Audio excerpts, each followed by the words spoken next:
7장 24절로 26절까지 저희가 27절까지 한 절씩 교독하겠습니다. 제가 24절 먼저 읽겠습니다. 그러므로 누구든지 나의 이 말을 듣고 행하는 자는 그 집을 반석 위에 지은 지혜로운 사람 같으리니 비가 내리고 창수가 나고 바람이 불어 그 집에 부딪히되 무너지지 아니하나니 이는 주추를 반석 위에 놓은 까닭이요 나의 이 말을 듣고 행하지 아니하는 자는 그 집을 모래 위에 지은 어리석은 사람 같으리니 비가 내리고 창수가 나고 바람이 불어 그 집에 부딪힘에 무너져 그 무너짐이 아멘. 이제 저도 수년 전에 일본을 간 적이 있는데 일본도 이제 고층 빌딩들이 많습니다. 근데 항상 그 일본은 건물을 지을 때 설계 단계에서부터 내진 설계를 해요. 원체 지진이 많기 때문입니다. 제가 기억하기로는 강도 8을 견딜 수 있는 정도의 내진 설계를 한다고 합니다. 수많은 건물이 있는데 이렇게 육안으로 봤을 때는 이 건물이 내진 설계가 되어 있는지 이 건물이 내진 설계가 안 되어 있는지 누구도 구분해낼 수가 없어요. 내진 설계가 되어 있는지 안 되어 있는지를 구분해내려면 지진이 나봐야 됩니다. 지진이 나면 내진 설계가 된 건물은 휘청이다가 다시 중심을 잡아서 서고요. 유리창 몇 장 깨지고 놀랄 수는 있겠죠. 내진 설계가 되지 않은 건물은 형체를 알아볼 수 없을 정도로 그냥 붕괴돼 버립니다. 영적인 원리가 비슷해요. 우리가 이제 성도로서 살아가는데 평상시 때는 이 사람이 믿음이 있는 사람인지 없는 사람인지 구분이 안 갑니다. 근데 위기가 오고 오늘 이 마태복음 7장의 말씀으로 비유하자면 이 바람이 불고 또 비가 내리고 이러면 대번의 답이 나와요. 그 사람이 그 문제에 대해서 어떻게 생각하는지 어떻게 해석하는지 그것들을 어떻게 극복해내는지를 보면 영적인 내진 설계가 되어 있는 사람과 되어 있지 않는 사람의 차이는 천양지차입니다. 낭망하고 절망하고 하나님을 떠나는 사람도 있고요. 힘들고 어려운 가운데서도 이 복음의 능력을 붙잡고 일어서는 사람이 있다는 겁니다. 오늘 이 마태복음 7장을 읽었는데 이 7장이 어느 위치에 위치하는 이 성경이냐면 예수님이 이 땅에 오셨어요. 오셔서 처음 딱 선포하신 선포가 뭐냐면 봐라 내가 하나님의 아들로 이 땅에 왔는데 이 뜻이 뭐냐면 하나님의 나라가 이 땅에 임한 것이다 라고 선언을 한다고요. 그러면서 마태복음 5장, 6장, 7장을 통하여서 하나님의 나라가 임하였는데 그 하나님의 나라 백성들이 어떻게 살아야 하는지에 대한 산상수훈, 팔복 이런 것들을 설교해요. 가르치신다고요. 그러니까 오늘 7장 24절에서 27절은 5장, 6장, 7장에 걸쳐서 예수님이 이 땅에 오셔서 하신 가장 중요한 설교인 팔복과 산상수훈에 대한 결론부예요. 결론을 내리면서 뭐라고 결론을 내리냐면 다시 한번 볼게요. 24절. 그러므로 누구든지 나의 이 말을 듣고 이 말은 어떤 말이에요? 마태복음 5장에서 7장까지 내가 가르친 이 말을 너희가 계속 들었는데 이 말을 듣고 행하는 자는 그 집을 반석 위에 세운 지혜로운 사람이다. 그 결과가 뭐냐? 비가 오고 창수가 나고 바람이 불어서 그 집에 부딪혀도 절대 무너지지 않는다는 거예요. 왜? 이는 주추를 그 근간을 반석 위에 놓은 까닭이요. 반석 위에 집을 지으니까 무너지지 않는다는 거예요. 근데 26절 대조적인 얘기가 나옵니다. 그러나 내가 이 마태복음 5장에서 7장까지 너에게 중요한 얘기를 했는데 이 말을 듣기만 하고 행하지 않은 사람은 그 집을 모래 위에 지은 어리석은 사람 같으리니 그 결과가 어떠하다? 27절 비가 내리고 창수가 나고 바람이 불어 그 집을 탁 치면 무너짐이 심하여 그냥 붕괴돼 버린다는 거예요. 형체를 알 수 없을 정도로. 여러분들 그 바닷가에서 모래로 집 져보셨잖아요. 약간 수분이 있는 모래를 가지고 손 넣고 그 위에다 막 쌓은 다음에 두꺼비 노래도 하면서 탁탁탁 치면서 손 딱 빼면 두꺼비 집 같은 집이 딱 완성이 되잖아요.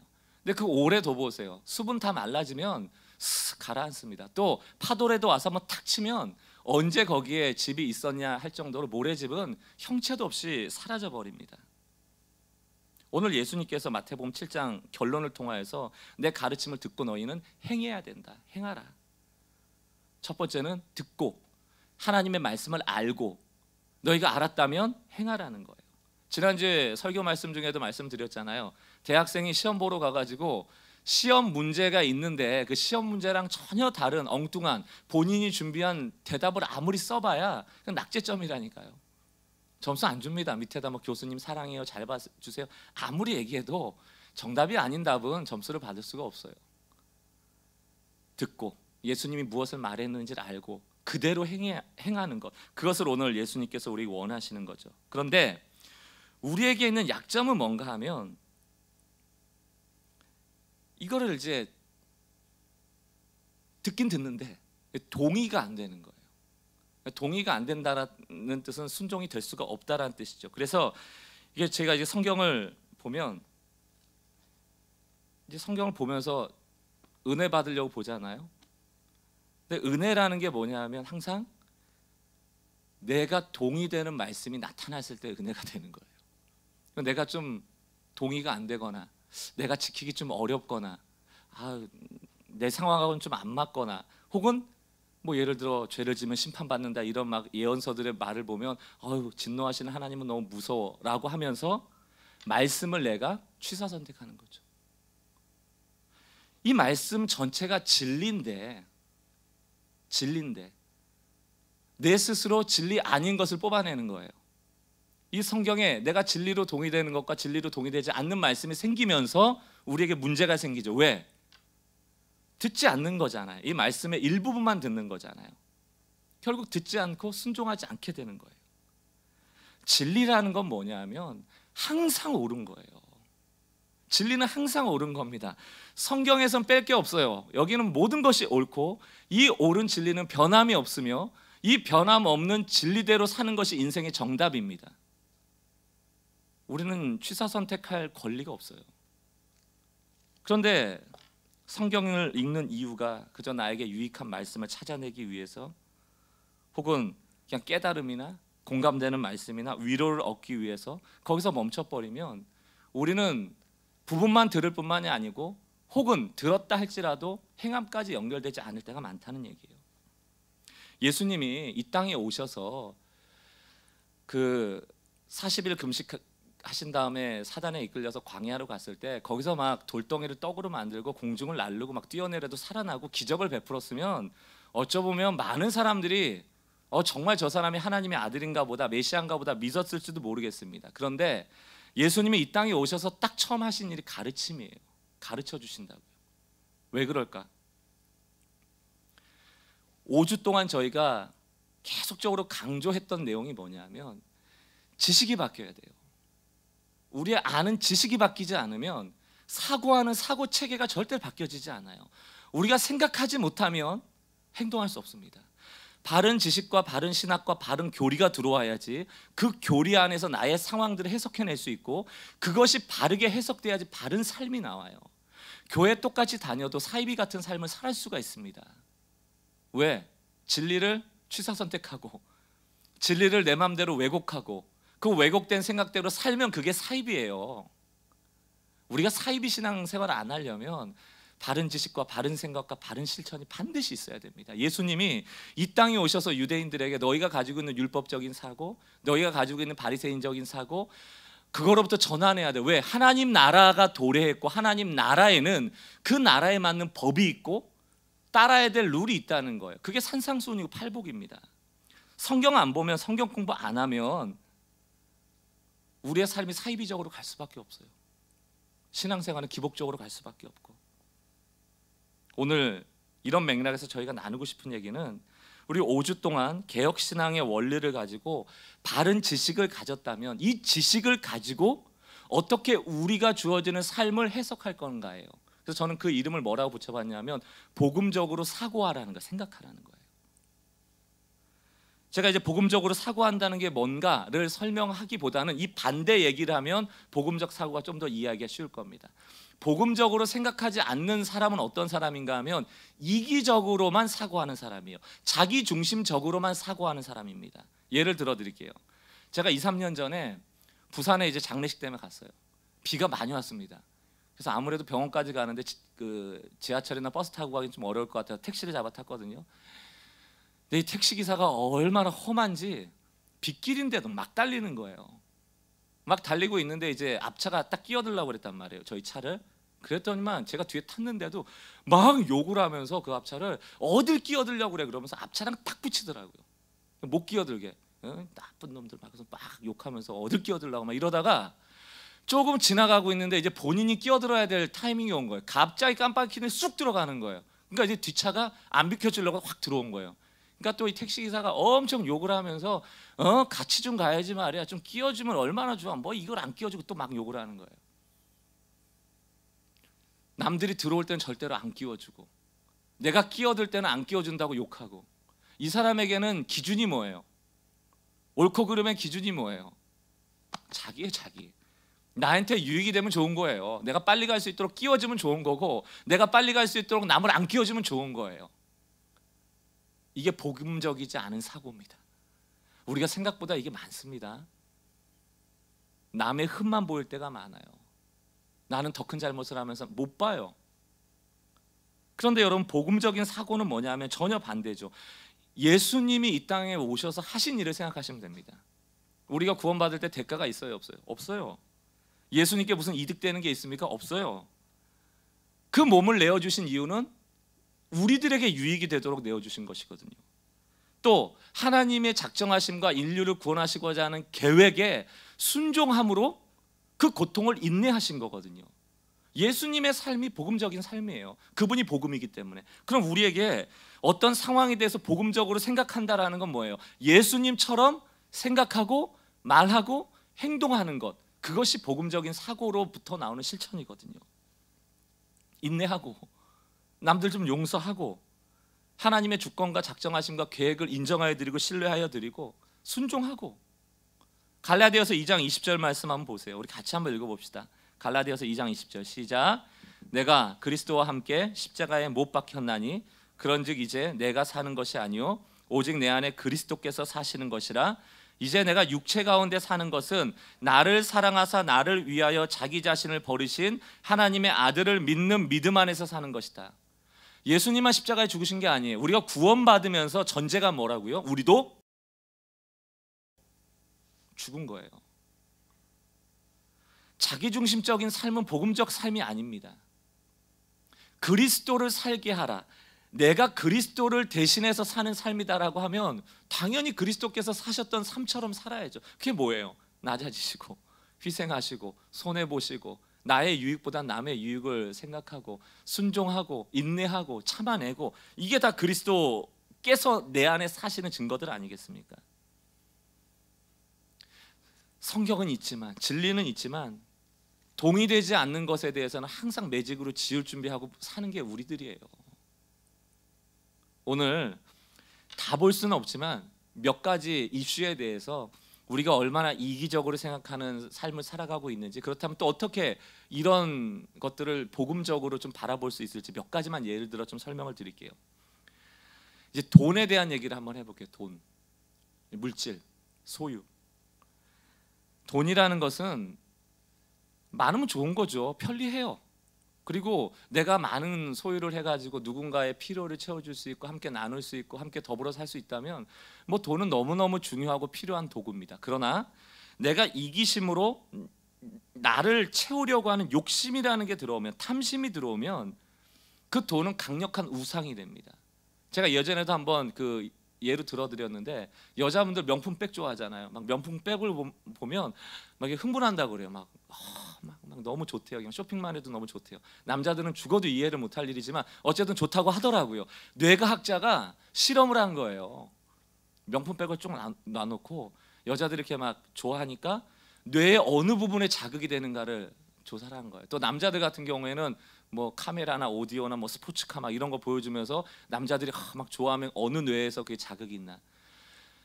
과학자 연구 결과가 뭐냐면, 그렇게 물질이 주는 기쁨에서 오는 뇌의 어떤 자극의 위치하고 그 위치가 우리가 예배할 때 은혜 받는 그때 있죠, 그때 뇌의 위치랑 일치가 된다는 거예요. 그러면서 이 뇌과학자가 했던 얘기가 뭐냐면, 그만큼 이 물질이라는 것이 주는 자극이라는 게 강력하다는 거예요. 왜 예수님이 물질과 하나님을 겸하여 섬길 수 없다, 이때 섬긴다는 뜻은 요즘의 영어로 바꾸면은 예배입니다. 돈을 예배하든지 하나님을 예배하든지 둘 중에 하나밖에 못한다는 거예요. 우리는 뭘 원하죠?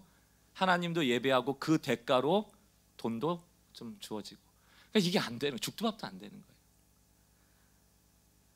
이 돈에 대해서 우리가 만약에 우리의 이기심으로 생각하면, 그 돈을 바라보면 어떤 그 돈에 대해서 이해가 나오냐면 이런 거예요. 아, 돈은 나를 행복하게 해, 우리를 행복하게 해. 돈이 없으면 미래는 불안하고 돈을 나누는 것은 불행해지는 길이야. 왜? 더 많은 것을 소유해야지 행복해질 수 있는데 누군가에게 돈을 절대 나눌 수 없어. 이게 이제 이기심에서 나오는 돈에 대한 이해예요. 그러면 이런 사고를 하게 되면 당연히 삶에서 어떤 실천이 나오냐면 돈이 없으면 불행하다고 느끼고 충분히 있음에도 불구하고 더 많은 사람을 보면 상대적 박탈감을 느끼고 내가 적게 가지고 있다라는 것을 생각하기 때문에 남에게 나눠주는 것을 꺼리게 되죠. 그게 실천이에요. 우리가 왜 남에게 나눠주지 않을까? 왜 우리가 남에게 돈에 대해서 집착하게 될까? 그거는 그냥 나오는 행동이 아니에요. 무언가를 돈에 대해서 생각하고 있기 때문에 그 생각으로부터 나오는 행동이란 말이죠. 자, 저는 오늘 여러분들한테 뭐 예를 들어서 뭐 로또에 당첨된 사람이 돈을 많이 벌었지만 몇 년 뒤에 조사를 해봤더니 자살한 사람이 몇 프로고 망한 사람이 몇 프로, 감옥 간 사람이 몇 프로다, 이런 얘기를 하면서 돈은 그 쓸데없어, 이런 얘기를 드리고 싶은 게 아니고요. 여러분들이 하고 있는 그 돈은 행복하게 할 거야, 돈은 있어야 돼, 미래를 안전하게 할 거야, 소유해야 돼, 모아야 돼, 이런 이기적인 마음에서 나오는 생각을 성경에서 뭐라고 하고 있는지로 전환해야 된다는 얘기를 드리는 거예요. 제 설명이 중요한 게 아니고 성경에서 돈을 무엇이라고 바라보고 있는가, 그게 복음적인 사고예요. 바꿔야 된다고요. 예수님께서 부자 청년을 만나요.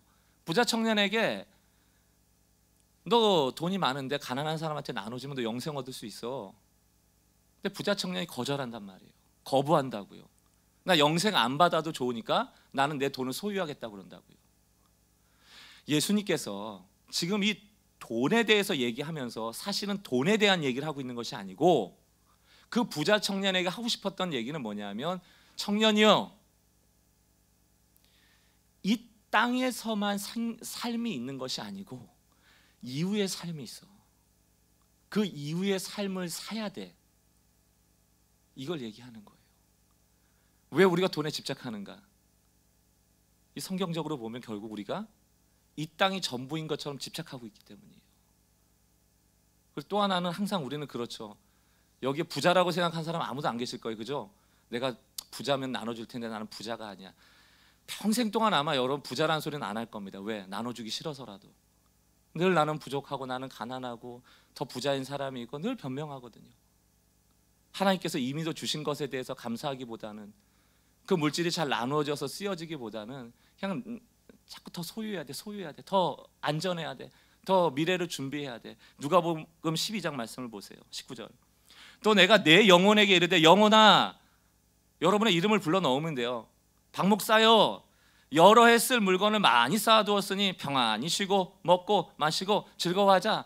이제 미래는 다 준비됐고 돈은 우리를 행복하게 하는 거고, 그 행복하게 하면 돈이 이제 많이 쌓여 있으니까 이제 우리 인생은 편 거야.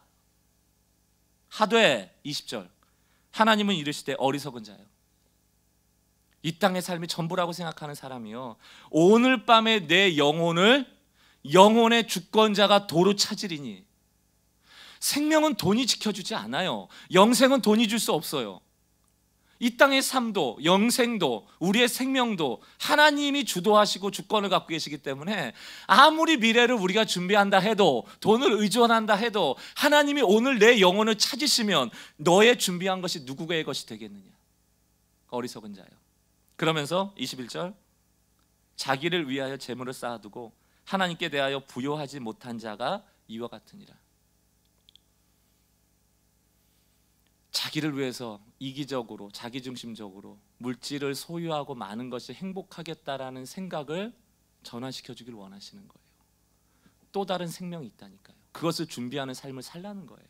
여기서 하나님께 대하여 부요하지 못한 자라고 하면, 그래, 자기를 위해서 재물을 너무 많이 쌓아뒀는데 그걸 가지고 교회에 좀 헌금도 해야지, 이 얘기가 아니에요. 하나님을 부요하게 한다는 것이 교회를 부요하게 한다는 얘기로 생각하시면 그건 좀 오해입니다. 여러분들이 여기다 헌금 1,000만 원 하고 여기 앉아있다고 하나님이 그 돈 받으시는 게 아니에요. 은혜 주시는 게 아니에요. 왜 헌금했는지, 무슨 마음으로 했는지 하나님 중심을 보신다니까요. 돈에 현혹되거나 돈이 필요한 부분이 아닙니다. 교회가 성도들의 돈을 가지고 운영되는 곳이 아니에요. 이걸 참 설명드리기가 어려운데,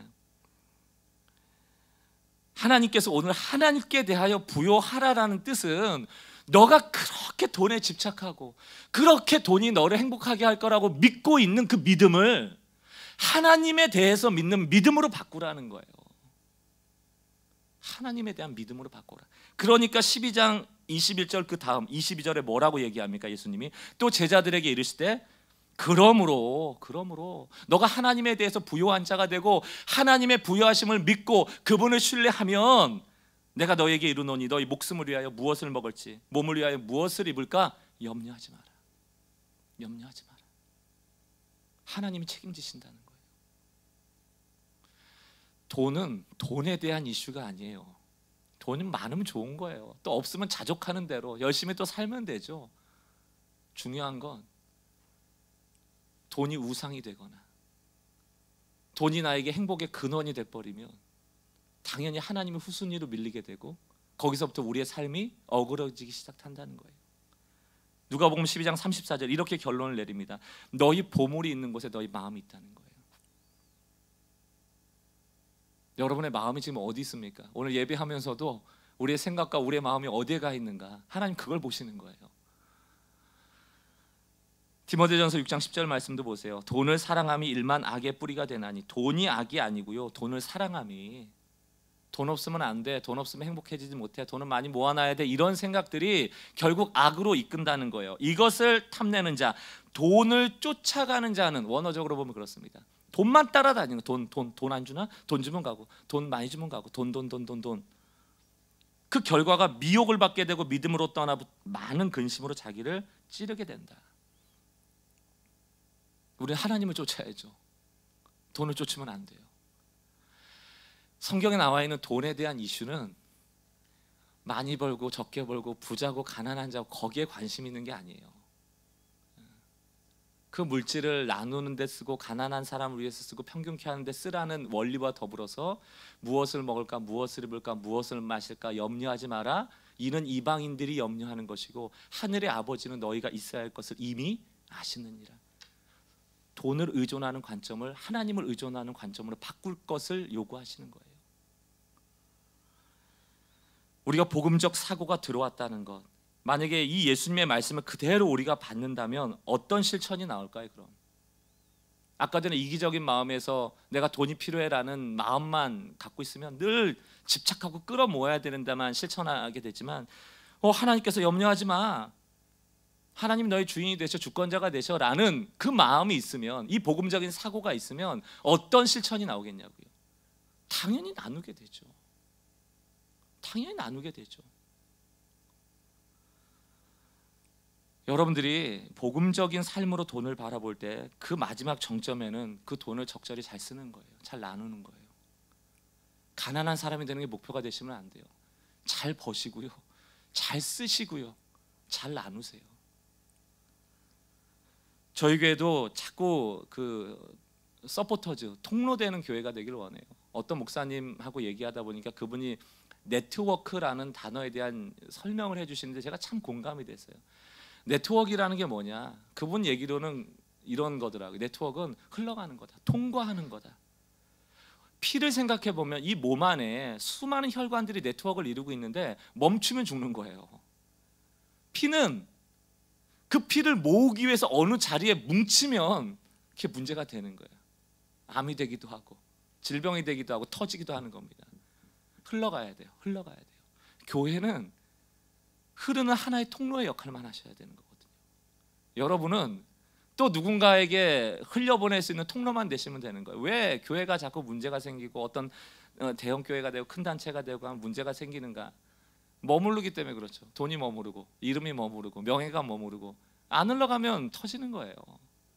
저희 교회가 지금도 뭐 탈북자 어찌 보면 이렇게 좀 이렇게 꺼내오시는 분들, 사업하시는 분에게도 지원하고 그 사람들 나오면 같이 공부 가르쳐주는 학교도 지원하고 있고 또 여러 학생들 대안학교 좀 하고 있는 학교도 좀 지원하고 컴패션 같이 지난주에도 그 자원봉사자들이 달리기 10km 해가지고 그 피니시 웰 잘하자고 이미 그 후원이 끊긴 아이들한테 지원하는 사업도 함께 참여하고 감옥에 부모님들이 가 계시는 재소자 자녀들도 지원하고 또 이제 다다음 주에 오실 목사님이지만 자살 방지하는 돼도 우리가 마음을 모으고, 어쨌든 이 교회가 가진 자원과 인적인 그 파워들을 여기를 모으고 여기를 강하게 하는 데 써서는 반드시 10년 지나고 20년 지나면 여기는 뭐 혈관이 팽창돼서 터질 일만 남은 거거든요.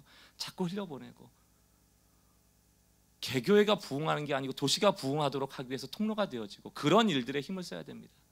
제가 이천에 우연히 이제 나들이 갔어요. 거기 교회 목사님 뵈러 갔는데, 그 목사님하고 차 한잔하고 있는데 그 이천에 있는 성혜원이라고 아마 이제 고아들이나 소년들 돌봐주는 곳 같더라고요. 거기에는 이제 원장님하고 그 사무 보시는 사무국장님이 오셔갖고 우연히 차를 마시면서 얘기를 나누게 됐어요. 저희 집도 오래된 집이라 늘 겨울 되면 비닐을 붙이거든요, 창문에다가. 근데 이제 그 교회도 보니까 막 너무 오래된 건물을 리모델링한 거라 춥겠더라고요. 그래서 내가 나중에 와서 이거 비닐 붙여주겠다고. 그랬더니 그 성혜원 원장님이 우리도 좀 추운데, 아이들 추운데 좀 비닐 좀 붙이면 좋겠다고. 그래서 제가 확답을 못 드렸지만, 왜냐하면 거기 규모가 얼마나인지 몰라서 혹시라도 우리가 한다고 그랬다가 너무 뭐 감당할 수 없으면 안 되잖아요. 그래가지고 오늘도 몇 분하고 그 얘기를 나눴어요. 우리 여기 한번 가보고 정말 비닐 치는 일이 필요하다면 우리 같이 가서 좀 하자, 이렇게 얘기를 했더니, 모르겠어요, 집에서 비닐들을 많이 치시는지 한 3분이나 목사님 저 비닐 잘 쳐요, 그때 되면 알려달라고 그래서 지금 성혜원에 비닐 치러 가야 될 것 같은 지금 마음이 들어요. 무슨 얘기를 하고 싶은 거냐면, 우리가 전 세계를 섬기진 못해요. 그런데 우리 주변에 이렇게 조금만 관심을 가지면 우리가 도와줄 필요가 있는, 필요를 채워야 될 것이 있습니다.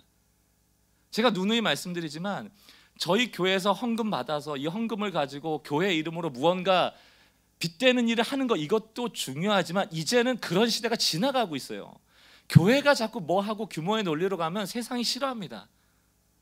지금은 여러분들이 있는 곳곳에서 여러분이 아는, 예를 들어 고아원이 있다 하면, 목사님 이 고아원에서 요즘 아이들이 이게 필요한데 좀 같이 참여했으면 좋겠어요. 광고할게요. 그럼 헌금해서 그 집사님 이름으로 도우시라고요.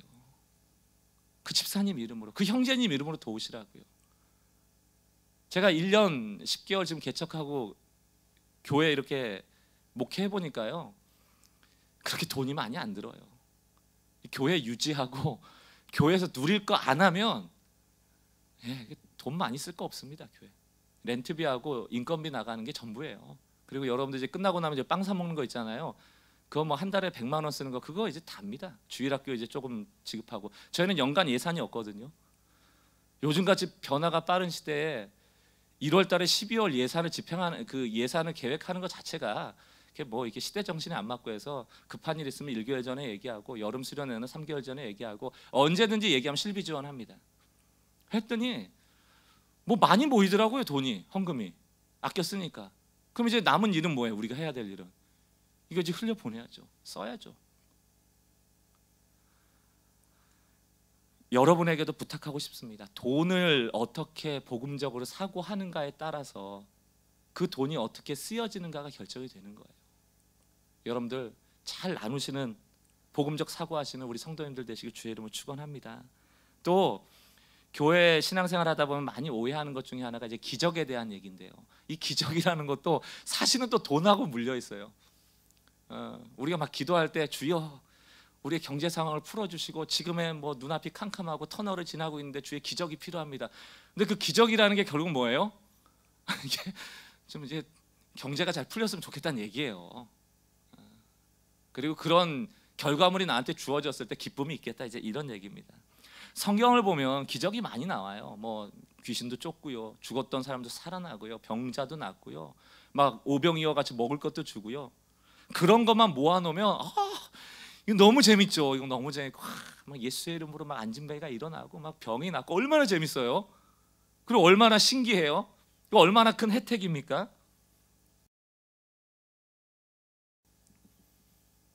근데 여러분, 이런 표현이 적절할지 모르겠지만, 그런 건요, 횟집에 가서 우리가 식사할 때 회 먹으러 갔잖아요. 그런 기적은 좀 이제 하나님한테 경고망동한 얘기가 됐으면 그냥 습기다시 같은 거예요. 반찬. 그 반찬 먹으러 횟집 간 거 아니에요. 회 먹으러 갔잖아요.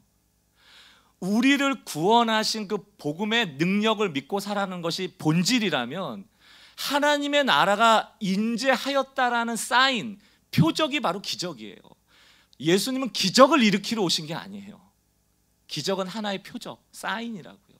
이 사람이 안진뱅인데 일어날 수 있다면 하나님 마음만 먹으면 이 사람들이 일으키는 거예요. 그러나 모두를 일으키지는 않으세요. 그게 표적이에요.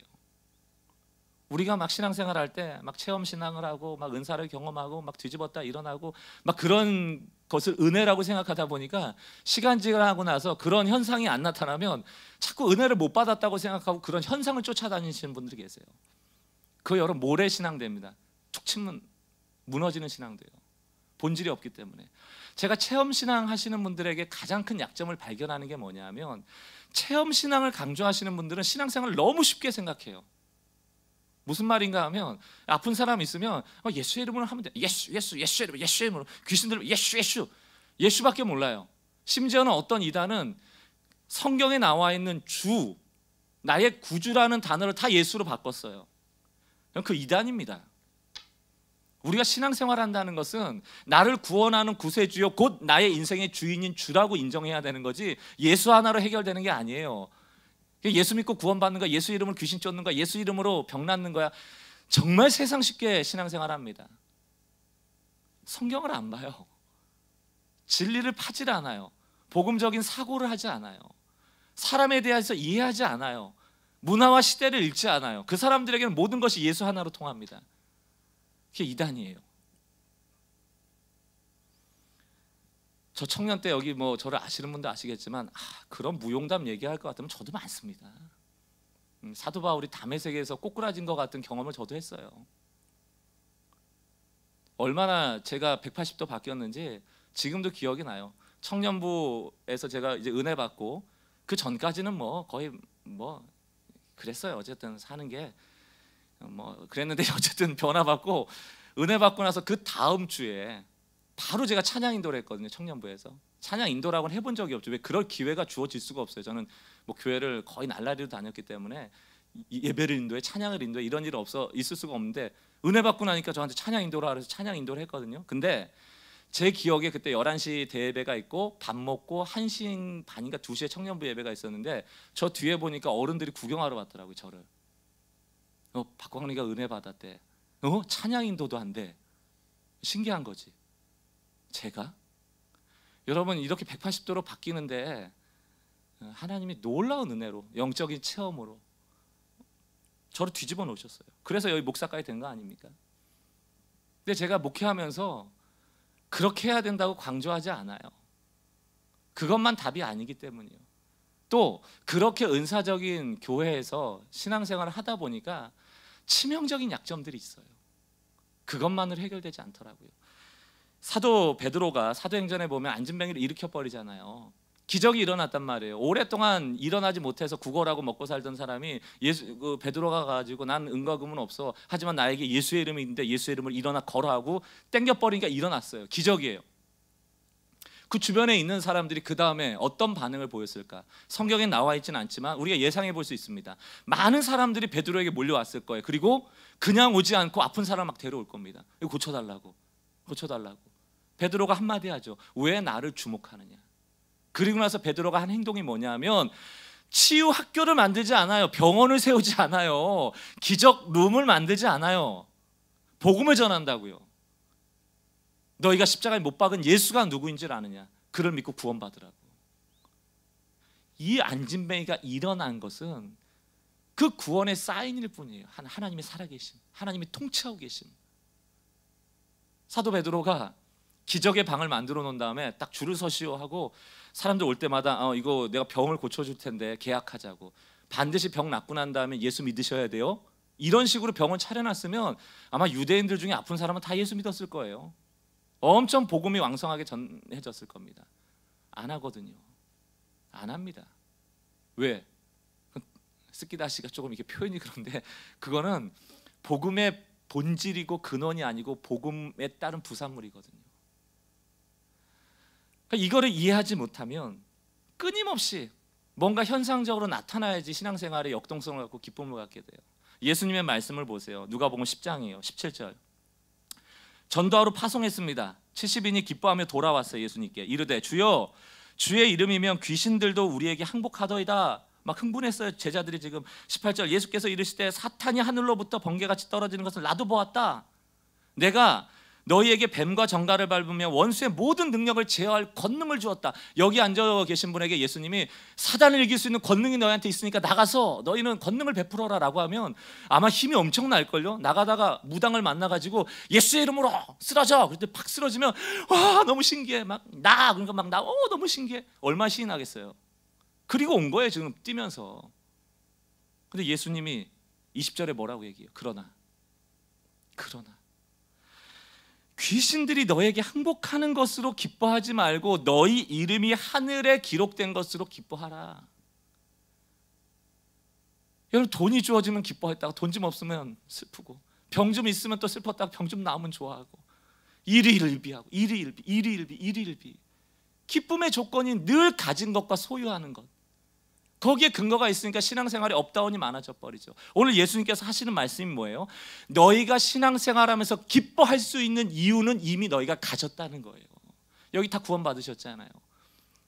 하늘에 여러분의 이름이 다 적혀 있어요. 여러분 눈 뜨면서 여러분의 이름이 하늘에 적힌 것 때문에 기뻐함으로 하루를 보내보신 적이 있으세요? 오늘 예수님이 그 얘기 하시는 거예요. 귀신이 너의 이름에 항복하는 것도 중요하지만 하나님의 나라가 도래한 그거는 당연한 결과야. 진짜 기적은 우리가 죄인 되었을 때, 우리가 하나님과 원수 되었을 때 그 하나님이 우리에게 오셔서 우리를 구원한 사건이라는 거예요. 그것을 기뻐하라는 거예요. 근데 우린 반대죠. 그냥 구원은 당연히 그냥 구원 옛날에 받은 거고 지금은 돈이 필요해요. 구원은 당연히 받은 거고 나 지금 건강이 필요해요. 구원은 당연히 받은 거고 나는 지금 이런 영적 체험이 필요해요. 예수님이 봤을 때는 엉뚱한 짓 하는 거예요 지금. 복음의 본질이 있고 우리의 구원의 핵심이 있는데 믿음의 근거는 오직 예수 그리스도밖에 없습니다. 방언이 우리 구원하지 못해요. 안진뱅이가 일어나는 걸 가지고 우리 구원되지 못합니다. 돈을 가지고 구원되지 못하고요. 질병이 낫는 거 가지고 구원되지 못해요. 오직 예수를 믿음으로.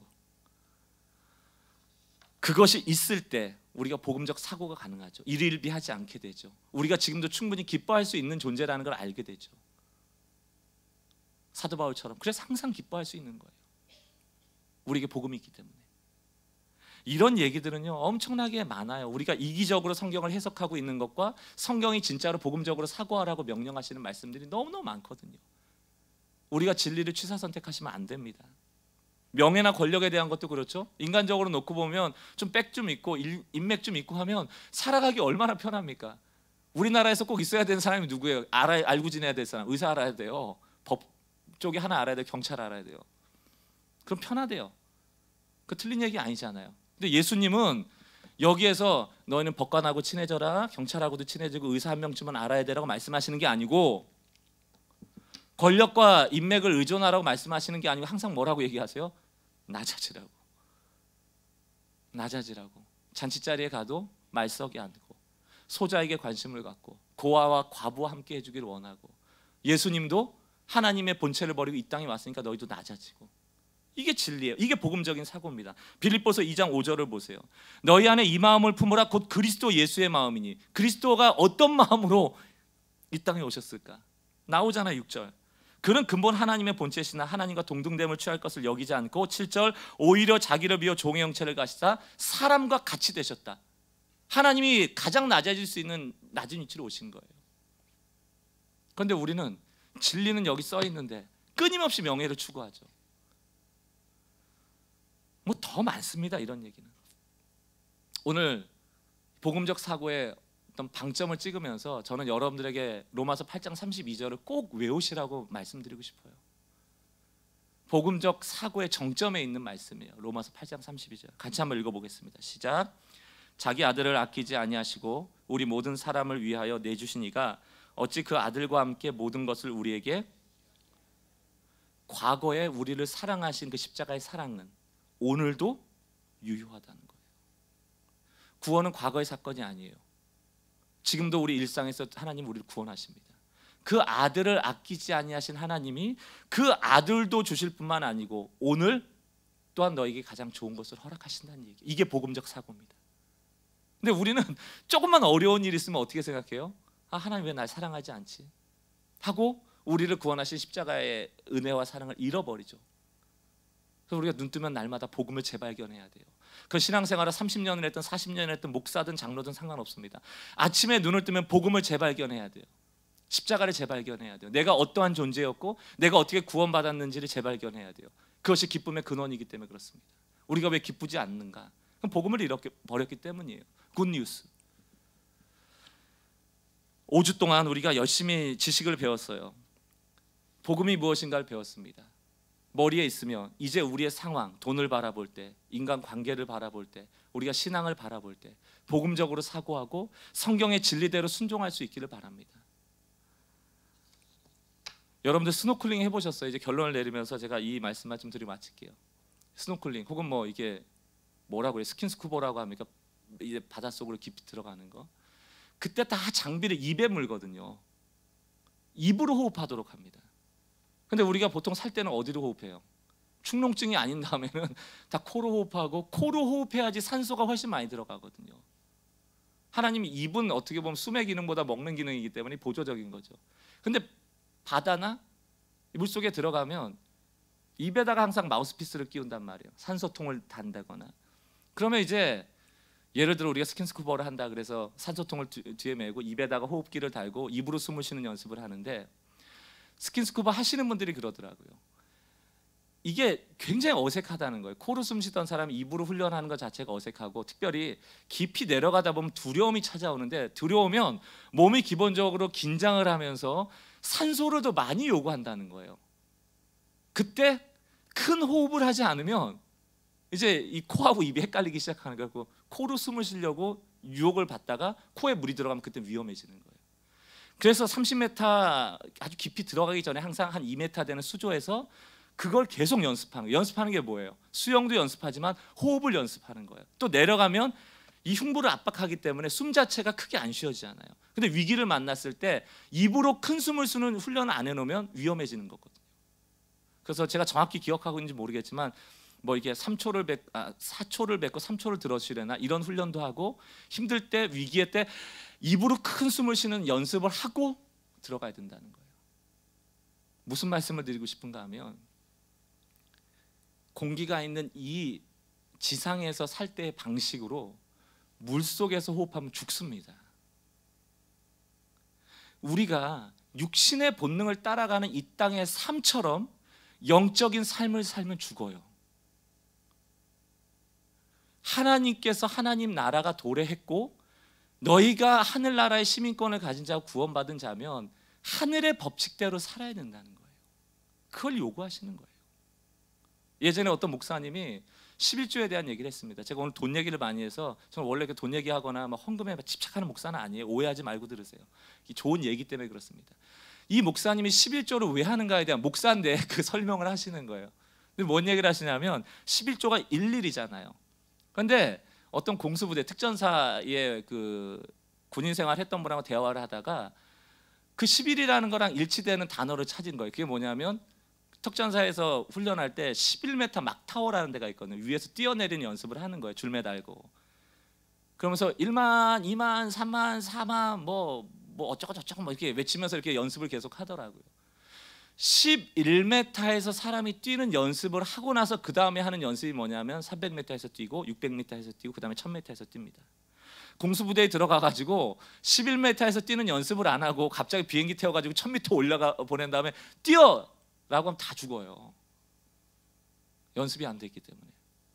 그 목사님이 왜 이 막타워 얘기를 하면서 11조하고 연관했냐면, 본인은 10의 1을 하나님께 드릴 수 있으면 다른 어떤 것도 순종할 수 있다고 믿는다는 거예요. 11m에서 우리가 뛰는 연습을 하면 3000m 상공에서도 뛸 수 있다는 거예요. 그런데 우리의 문제는 뭐냐면 11m에서 뛰는 연습을 안 하면서 날마다 믿음으로 허황되게 난 3000m에서 뛸 수 있어를 외치고 있단 말이에요. 말로. 허황된 거죠. 11m 연습을 안 하는데, 물속에서 살기 위해서 2m에서 수조 안에서 호흡 연습을 안 했는데 어떻게 30m 밑으로 내려갑니까? 우리가 영의 사람으로 살아가는 훈련을 안 하는데 어떻게 하나님의 나라 백성으로 살아가냐고요. 여러분 연습하셔야 돼요. 훈련하셔야 돼요. 오늘 결론이 무엇인가? 우리가 6주 동안 해온 내용이 무엇인가? 바른 지식, 구원에 대한 지식. 두 번째, 그 지식이 우리의 가슴으로 내려와서 우리의 삶을 어떻게 해석할 건가에 대한 복음적인 사고, 생각. 그리고 작은 순종이라도 순종함을 통하여서 하나님의 백성으로서의 삶을 살아내는 거예요. 이 선순환이 있으면, 처음에는 11조 내면 망할 줄 알았거든요. 엄청 손해볼 줄 알고 내가 못 살 줄 알았거든요. 하지만 돈을 내보니까 없어도 살더라는 거예요. 이런 경험과 간증은 엄청나게 많습니다. 내가 누군가한테 나눠주고 나면 내가 피폐해질 거라고 생각했거든요. 근데 나누는 기쁨이 더 크고 피폐해지는 일은 없더라는 거예요. 이 선순환이 경험돼야만 돈에 대한 집착을 이길 수가 있는 거예요. 말로만 일만하게 뿌리라고 얘기하고 나누는 삶이 없다? 절대로 돈에서부터 벗어날 수 없습니다. 사랑하는 성도 여러분, 예수 잘 믿는다는 거, 바른 지식이 있어야 되고요, 바른 사고가 있어야 되고, 또 삶이 쫓아가야 돼요. 11m 연습하셔야 됩니다. 입으로 호흡하는 거 연습하셔야 돼요. 하나님은 영이시니 영과 진리로 예배하라고 했는데, 영과 진리로 예배하는 법을 모르니 어떻게 하나님을 예배하겠어요? 우리의 방식대로 예배한다고 하나님 받으시는 게 아니에요. 우리의 열심과 우리의 성실함으로 하나님을 섬기는 게 아니고 하나님께서 원하시는 대로. 오늘 배웠잖아요. 하나, 너 머릿속에, 너 마음속에 하나님 아닌 것 갖지 말고 하나님께만 집중해. 그 얘기가 돈과 하나님을 겸하여 섬기지 말라는 메시지 아니에요. 그럼 오늘 실천할 수 있는 게 뭐예요? 내가 예배 올 때 다른 생각 다 내려놓고 오직 하나님께만 집중하여서 그 진리를 내가 확신하고 말을 듣고 행하는 자 되어 반석에 집을 지어야겠다. 그 마음으로 예배하셔야 된다는 거예요. 몸은 와 있는데 온통 생각은 딴 데가 있다. 그거는 하나님께서 받으시는 영적인 예배는 아니에요. 이게 우리의 또 예배의 실천사항 아니겠습니까? 자꾸 배워가면서 우리의 삶이 하나님을 기쁘시게 하는 영적인 삶이 되시기를 주의 이름으로 축원합니다. 오늘 우리 이 맥락으로 같이 한번 찬양했으면 좋겠어요.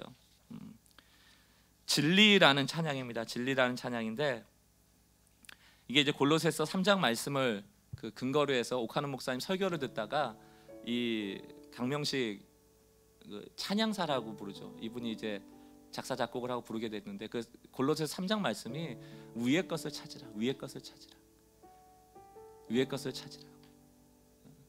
1절 가사를 보면 하나님 사랑은 변치 않는다는 거예요. 우리를 구원하시기 위하여 아들을 아끼지 않는 그 사랑은 지금도 유효하다. 그것을 믿느냐? 2절 가사가 뭐예요? 하나님 내 길 인도하신다. 반드시 인도하신다. 세 번째 가사, 하나님 반드시 내 기도 응답하신다. 근데 여기는 이제 후렴이 중요합니다. 때론 나의 뜻과 다른 길일지라도 하나님 좋은 것을 응답하신다는 거예요. 마지막 4절이 하늘의 것을 구하면 산다. 이 땅의 것을 구하면 죽는다는 얘기예요. 물속에 들어가서 코로 숨쉬면 죽는다는 얘기예요. 11m 막타워 연습 안 하고 3000m에서 뛰어내리면 죽는다는 얘기예요. 오늘 이 진리의 말씀을 우리 메시지의 결론으로 삼으면서 함께 찬양하고 기도하고 예배를 마치겠습니다. 하나님 사랑, 하나님 사랑 변치 않는다. 아멘. 하나님 사랑 변치 않는다. 세상 다 변하고 날 버린다 해도 하나님 사랑 변치 않는다. 하나님 내 길 인도하신다. 하나님 내 길 인도하신다. 하나님 내 길 인도하신다. 나의 가는 길 다 주님께 있으니 하나님 내 길 인도하신다. 반드시 기도 응답하십니다. 반드시 기도 응답하신다. 아멘. 반드시 기도 응답하신다. 때론 나의 뜻과 다른 길이라도 반드시 기도 응답하신다. 하늘의 것을 구하면 산다. 하늘의 것을 구하면 산다. 하늘의 것을 구하면 산다. 세상 헛된 것에 소망 두지 말고 하늘의 것을 우리 1절 다시 한번 찬양합시다. 하나님 사랑 변치 않는다. 하나님 사랑 변치 않는다. 다시 한번 믿음을 가지고 하나님 사랑 변치 않는다. 세상 다 변하고 세상 다 변하고 날 버린다 해도 하나님 사랑 변치 않는다. 이 시간 우리 오늘 주신 말씀 붙잡고 여러분 기도하실 텐데 다시 한번 결단해도 좋고요, 모래성과 같은 본질은 빠져버린 그런 신앙생활을 혹시라도 내가 하고 있다면, 듣기만 하고 행하지 않는다거나 11m 그 막타오 훈련을 하지 않은 채, 입으로 숨쉬는 훈련을 하지 않은 채 허황된 믿음의 외침처럼 호기롭게 하늘 1000m에 올라가서 내가 뛰어내리겠다, 그 큰일 납니다. 지금에라도 그 모래성에 쌓았던 신앙은 좀 허무셔야 돼요. 언젠간 넘어지기 때문입니다. 우리의 모퉁이 돌 되시는, 우리의 디딤돌이 되시는, 우리의 기초돌이 되시는 예수 그리스도, 그 복음의 본질을 붙잡고 그 위에 우리의 신앙을 쌓을 때 비로소 우리에게 열매가 주어지는 것입니다. 다시 한번 여러분 도전하세요. 또 결단하세요. 그리고 우리가 삶으로 살아내지 못하고 바람에 휘날렸던 것을 회개하십시오. 구원을 그저 과거의 사건들로만 여기고 하나님께 불평하였던 것을 회개하십시오. 하나님은 오늘도 그 아들과 함께 좋은 것으로 우리에게 허락하시는 하나님이십니다. 왜요? 하나님의 사랑은 변함이 없거든요. 그게 진리거든요. 진리는 항상 옳은 것입니다. 진리를 붙잡으세요. 오늘 이 시간 주시는 도전을 가지고 함께 우리 마음을 모아서 기도했으면 좋겠습니다. 기도하겠습니다.